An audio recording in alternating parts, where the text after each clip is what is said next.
সুপ্রিয় দর্শক, আমাদের কাছে আপনারা প্রায়ই প্রশ্ন করেন, আপনাদের মধ্যে যারা পাইলসে ভোগেন, যে স্যার পাইলসের অপারেশন করার পরে কি পাইলস আবারও হতে পারে? দেখেন, সরাসরি এই প্রশ্নের উত্তর দেওয়াটা খুব কঠিন। নির্ভর করবে আপনার পাইলসের কোন পদ্ধতিতে অপারেশন করা হয়েছে এবং আপনার পাইলসটা কোন পর্যায়ের ছিল।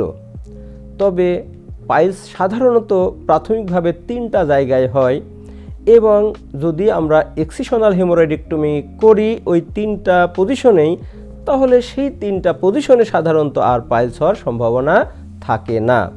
তবে যদি আমরা যে পরামর্শগুলো দিই পাইলস অপারেশন করার পরে, ওই পরামর্শ যদি আপনারা না মেনে চলেন, অর্থাৎ আপনাদের যদি অনেক দিন যাবৎ কোষ্ঠকাঠিন্য থাকে, আপনাদের যদি পায়খানা করার সময় অনেক চাপ দিতে হয়, তাহলে যে জায়গাগুলো আগে ভালো ছিল সেই জায়গাগুলোতেও আবার পাইলস হওয়ার সম্ভাবনা থাকে।